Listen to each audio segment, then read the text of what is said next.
नमस्ते सत्यते जगत्कारणाय नमस्ते चिते सर्वलोकाश्रय नमः द्वैत्य तत्पाय मुक्तिप्रदाय नमः ब्रह्मणे व्यापिने शाश्वतय। हे सत्य ईश्वर जगत कारण सर्वलोकंक चितरे तुमे ही परम, तुमे मुक्तिदाता, तुमे अद्वितीय। हे शाश्वत ईश्वर तुमे शुभ्रालोक, नमस्कार करुछि तुमरी चरणे, ढाल हे आशीष तुम भक्त जने। प्रिय भाई और भौणी माने, आज आमाने उपासना रीतिर साधारण कालर शेष रविवार जीशु को आमे राजा बोली स्वीकार करुअछ। जीशु को राजा जेतेबेले आमे राजा कहू कौन आमान को मन रे आसे? मु भावे निश्चित भाव आमाने जो गोटे सिंहासन, गोटे पदवी, गोटे शक्तिशाली, गोटे अधिकार संपन्न व्यक्ति यही रूपे आमे बुझीताऊ। आज जेतेबेले राजा मानकर शासन आमाने बहु परिमाण रे देखुना, तथापि काहेकि एई समय रे जीशु को आमे राजा रूपे स्वीकार करुछु? यार पृष्ठभूमि कौन अटे? जेतेबेले प्रथम विश्व युद्ध पर सारा यूरोप महादेश रे अनेक कर धन जीवन नष्ट हैला, सबकिछि ध्वंस हैला। तापरे परे आमे देखुछु द्वितीय विश्व युद्ध 2018 रे शेष हैला परे आमे जानू प्रत्येक राज्य प्रत्येक देश चेष्टा करुछि निज निजर शक्ति को प्रदर्शन करिया पई।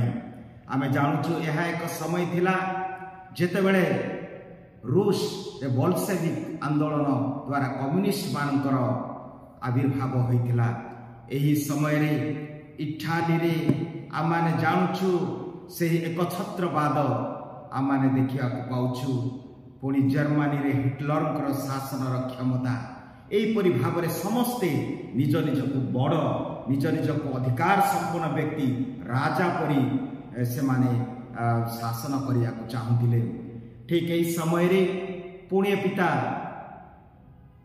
11तम पियूष 11 से 1925 मसीह यही पर्व सारा मंडली रे प्रतिष्ठा करथिले। यार उद्देश्य है केवल जीशु द्वारा जीशु को जेतेबेले आमे राजा रूपे आम जीवन रे ग्रहण करिबा आम जीवन रे शांति जगत रे शांति आसीबो। आउ एही विषय पुण्य पिता 11 पियूष घोषणा करथिले 1925 मसीह रे। तेणु राजा जीशु को जेतेबेले आमे राजा रूपे ग्रहण करिबा विश्वास करिबा तेबे आमे शांति पाइबा। कारण से समय ये महान शासक माने भाबुथिले निजर ज्ञान द्वारा आमे सब किछि पारिबु। जीशुंकर मंडलीर धर्म नेता मानकर आवश्यक नाही एपरि चिंताधारा से मानकर थिला। धर्म बिना मंडली बिना प्रभुंक बिना आमे सब किछि करि पारिबु। आ एई प्रकार एक परिस्थिति रे नवम 11 पियूष यही पर्व स्थापन करथिले। तेबे आज आमे देखिबा जीशु को वास्तव रे आमे जणे राजा बोली कहि पारिबा कि एही राजा जीशु केउ प्रकार राजा थिले? जदि आमे ने जानिबा जणे राजा कर कोन थाए? जणे राजा राजप्रसाद रे रहे, भोग विलास रे जीवन यापन करी आमोद प्रमोद करि थाए। किंतु आमर राजा जीशु तांकर कौन थिला राजप्रसाद? तांकर राजप्रसाद थिला से परित्यक्ता गोशाला, से पशुशाला थिला तांकर राजप्रसाद। एवं से कहिथिले तांकर वाक्य रे शिक्षा देवा समय लोक 9:58 पदरे ककीशियालीर गर्त अछि, आकाशर पक्षीर बसा अछि, किंतु मनुष्य पुत्र मुंड गुजिया पाई स्थान नाही। देखंतु जड़े राजांकर कौन थाए? राज मुकुट थाए, स्वर्ण मुकुट थाए, राज वस्त्र थाए, राजदंड थाए, किंतु आम राजा जीशुंकर राजवस्त्र थिला से रक्त जर्जरित छिंटा वस्त्र। आम राजा जीशुंकर दंड थिला शासनर दंड नहीं गोटे मेषपालकर जस्थी दंड थिला। आमानकर राजा केवल जे यही प्रकार भाव से समस्त को प्रदर्शन करथिले जे तांकर मुकुट थिला स्वर्णर मुकुट नुह किंतु सेही कंठार मुकुट। जड़े राजांकर सैन्य सामंत थाए जो द्वारा ता जेतेबेले अन्य राजा आसी आक्रमण करे सेही समय तांकर सैन्य माने लड़ाई करिथांती किंतु जीशु राजा कौनसी सैन्य सामंत नथिले।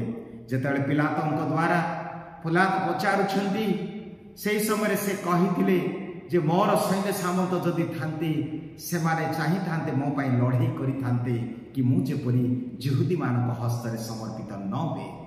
अतएव से कहिथिले तांको मु एही राज्यर राजा नुहे। आउ प्रिय भाई भौणी माने आमे जानुछु जणे राजा जेतेबेले तांकर प्रजा माने तांकर आज्ञा मानती नाही सेतेबेले से कौन करे से दंड दिए तांको बहिष्कार करे किंतु जीशु राजा आमान को क्षमा देले। आमे जानुछु जदि आमे पढ़िबा लूक 23 अध्याय 34 पदरे से क्रूसरे रही से लोक माने जो माने तांको हत्या करथिले वर्षारे से मानको निमंते प्रार्थना करी कहिथिले हे प्रभु एमाने कौन करूछंती जानु नाहंती। एई प्रकार आमर राजा थिले जणे क्षमार राजा। आउ जणे राजा कौन करे अन्य को अन्य देश को अन्य मानक उपरे निजर आधिपत्य विस्तार करिथाए किंतु जीशु माथ्यू 20 अध्याय में पढ़िबा से शासन करिया को आसी नथिले। He did not come to dominate but to serve the poor, the least, the last, the lost। से आसी नथिले सेवा पाइबा पाई किंतु सेवा करिया पाई। आमे आ जानुछु मृत्यु पूर्वरो जहन 13 अध्याय में जानुछु से निजर शिष्य मान को गोड़ धोई देथिले अर्थात सेवार एक आदर्श से दे जाइथिले। से शिक्षा देले प्रेम करिबा को।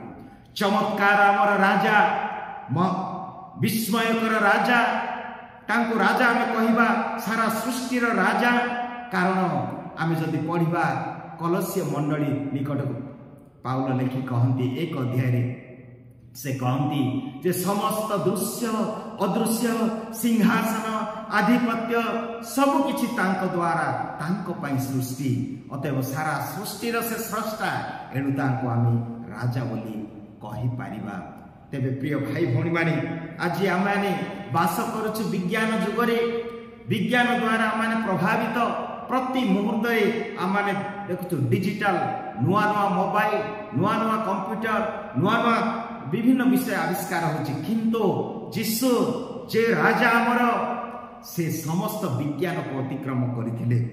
जदि आमे देखिबा जीशुंकर जन्म विषय से किपरि जन्म होइथिले कौनसी मनुष्यर संयोग द्वारा बा मनुष्य द्वारा नुहे से पवित्र आत्मा शक्ति रे जोड़ा कि असंभव आमे कहू जड़े पुरुष जड़े स्त्री न हेले कौनसी बा व्यक्ति आसी न पारे जन्म ही न पारे किंतु सही प्रकार एक जीव विज्ञान बायोलॉजी को से परास्त करथिले।